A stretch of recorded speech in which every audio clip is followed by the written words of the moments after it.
Hello guys, welcome back to another video. अब हम reaction करने वाले हैं हज़रत इब्राहिम अस का मौज़ा। ये टाइटल कुछ ऐसा है। हज़रत इब्राहिम के बारे में हमने ऑलरेडी वीडियोस काफ़ी की हुई है और जितना हमने इनका नाम सुना है हम इस वीडियो में बाकी आपसे आगे बात करेंगे कि किस तरह की वीडियो है।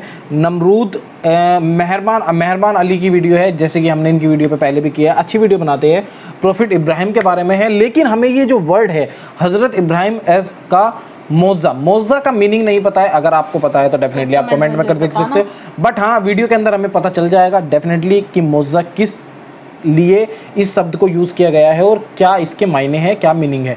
तो हम वीडियो को सब कुछ इसमें कंप्लीट देखेंगे और फिर उसके बाद आपसे इसके बारे में डिस्कस करेंगे कि वीडियो है कैसी और क्या है वीडियो के अंदर। तो हज़रत इब्राहिम का अस का मौज़ा वीडियो को फिलहाल हम स्टार्ट कर लेते हैं। जाने से पहले सब्सक्राइब जरूर कर ले।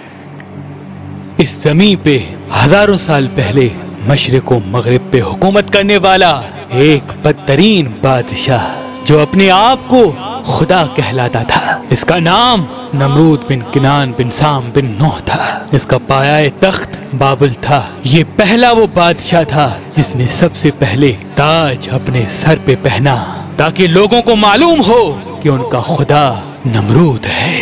एक रात इस खुदा कहलाने वाले बादशाह ने ख्वाब देखा कि एक तारा आसमान में इस तरह से चमक रहा है कि उसके नजदीक सूरज और चांद बुझे हुए नजर आ रहे हैं। जैसे ही वो बेदार हुआ, अपने महल के नजूमियों से पूछा तो उन्होंने बताया, तुम्हारी सल्तनत में एक जवान ऐसा आएगा जो तेरा मर्तबा दबदबा खत्म कर देगा और इस तेरी हुकूमत को नीस्तो नाबूद कर देगा। बस नमरूद ने हजारों बच्चों को मरवा दिया और इस हुक्म को नाफिज किया कि मर्द औरतों से दूर रहें, लेकिन अल्लाह जो चाहे वो होके रहता है। अल्लाह ने अपनी रहमत के खजाने में से अपने खलील का ज़ुहूर कर दिया। तारीख ने लिखा कि हजरत इब्राहिम की वालदा जब हजरत इब्राहिम की आमद हुई, कई सालों तक अपने इलाके से बाहर रही और अपने बेटे इब्राहिम को गार में छुपा दिया। तकरीबन 7 साल आपकी वालदा मोहतरमा उस गार में छुप के आती, आपको दूध पिला के वापस बाबुल चली जाती। जब आप ज़माना बुलूगियत की तरफ बढ़ने लगे तो आपके चचा आसिर ने ये चाहा कि आप उनके साथ आके रहें और उनके काम में हाथ बटाएं। हजरत इब्राहिम अलैहिस्सलाम जब आगे शहर रहने लगे, लोगों को देखा कि कोई सूरज की पूजा कर रहा है, कोई आग की पूजा कर रहा है, कोई बुतों की पूजा कर रहा है, कोई नमरूद को खुदा कह रहा है। आप फरमाने लगे, अल्लाह तो वो है जो हर चीज पे कुदरत रखता है। ये सूरज तुलू होके गायब हो जाता है, कैसे हो सकता है ये खुदा हो? ये आग पानी से बुझ जाती है, कैसे हो सकता है ये खुदा हो? ये नमरूद हमारी तरह सो जाता है, बीमार हो जाता है, कैसे हो सकता है ये खुदा हो? ये बुत जिनको हमने ही अपने हाथों से बनाया, कैसे हो सकता है ये खुदा हो? एक मर्तबा जब सब लोग मेले पे गए तो इब्राहिम अलैहिस्सलाम ने अपनी कुल्हाड़ी से तमाम बुतों को तोड़ दिया और कुल्हाड़ी को बड़े बुत के कंधे पे रख दिया। लोग जब वापस आए, देखा कि सारे बुत टूटे हुए हैं। सबने ये मान लिया कि ये काम इब्राहिम अलैहिस्सलाम का है। इब्राहिम अलैहिस्सलाम कहने लगे, देखो पूछो कि इस बड़े बुत ने शायद तोड़ा हो। सब हैरत से पूछने लगे कि ये बुत कैसे तोड़ सकता है। तो आप फरमाने लगे, मैं भी तो यही कहना चाहता हूँ कि जब ये किसी बुत को तोड़ नहीं सकता तो ये हमारा खुदा कैसे हो सकता है। नमरूद ने ये हुक्म नाफिज करवाया कि एक ऐसी आग जलाई जाए जिसमें इब्राहिम को इस तरह से जलाया जाए कि लोग इबरत हासिल करें। 2 सालों तक लकड़ियों को जमा किया गया और एक बहुत ही बड़ी आग जलाई गई। फरिश्तों ने अल्लाह की दरबार में फरियाद को बुलंद किया कि ऐ अल्लाह, हमें हुक्म दे कि हम तेरे खलील को बचा सकें। अल्लाह ने फरमाया, जाओ देखो, अगर इब्राहिम तुमसे मदद तलब करे तो जरूर उसकी मदद करना।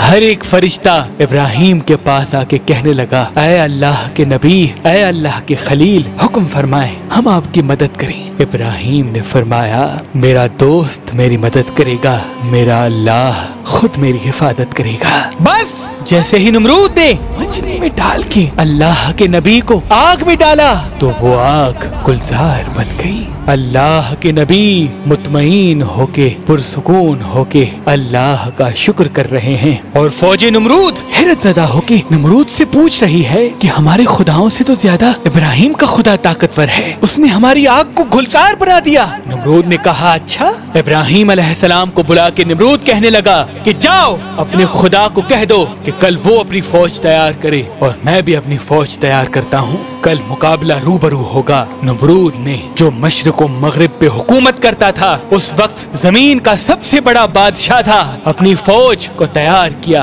और एक बड़ी इमारत पे खड़े होके कहने लगा है कोई मुझसे ज्यादा ताकतवर तो आए लड़े मुझसे। इतनी देर में अल्लाह ने मच्छरों को हुक्म दिया कि जाओ इस नमरूद की फौज को फिन्नार कर दो। वहाँ से बड़े बड़े मच्छर आए और नमरूद की फौज के एक एक फर्द का खून और गोश्त खा गए। नमरूद हैरत ज़दा देख ही रहा था कि एक लंगड़ा मच्छर नमरूद की नाक में घुस गया। नमरूद अपने सर को दीवारों पे मारने लगा कि मुझे कोई बचाए, लेकिन अफसोस अल्लाह का अज़ाब जब आता है तो कोई किसी को बचा नहीं पाता। वो फौरन अपने महल में आया, बेचैन होने लगा, अपनी खादमीन से कहने लगा कि अपनी जूतियों से मेरे सर को मारो। जब जब नमरूद के सर पे कोई जूता मारता था नमरूद को सुकून आता था, क्योंकि वो मच्छर नमरूद की नाक से होते हुए नमरूद के दिमाग तक आ पहुंचा और धीरे धीरे उसके दिमाग को चाटता रहा। तारीख ने लिखा वो बदतरीन बादशाह, वो जो अपने आप को खुदा कहलाकर अल्लाह के बंदों को गुमराह करता था, अब वही बंदे अपनी जूतियों से उसका सर पीटते थे और ऐसे तड़प तड़प के वो फिन्नार हो गया। उसकी सल्तनत नीस्त तो नाबूद हो गई। सलाम हो अल्लाह के नबी इब्राहिम खलीलुल्लाह पर। बेशक अल्लाह के सिवा कोई खुदा नहीं और वो ही है जो हर चीज पे कुदरत रखता है, जो हर चीज पे कुदरत रखता है। ओके, देखिए स्टोरी बहुत गजब है और मौज़ा का मतलब तो नहीं बताया गया इसके अंदर, थोड़ा सा अजीब लगा यार ऐसा। ये वाली स्टोरी मतलब ऐसे ही हमें समझ में आया कि नाक में मच्छर घुसा, दिमाग में पहुंच गया, मारता था।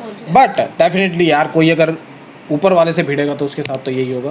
बट डेफिनेटली वीडियो बहुत अच्छी है और हज़रत इब्राहिम जो है वो मुझे समझ में नहीं आया, सबसे वो मतलब सबसे अजीब वो लगा, सबसे अजीब मुझे वो वाला किस्सा लगा, सबसे दिल दहलाने वाला कि उसने सारे बच्चे को मरवा दिया जब उसको पता चला कि एक बच्चा आएगा और उसको उसकी सल्तनत को ख़त्म करेगा। तो डेफिनेटली आप सारे बच्चों को मार कैसे सकते हो, तो ये वाला बहुत अजीब अंतर था, तो ये वाला दिल दहलाने वाला किस्सा था। लेकिन नमरूद को सही सज़ा मिली जो कि उसे मिलनी चाहिए थी।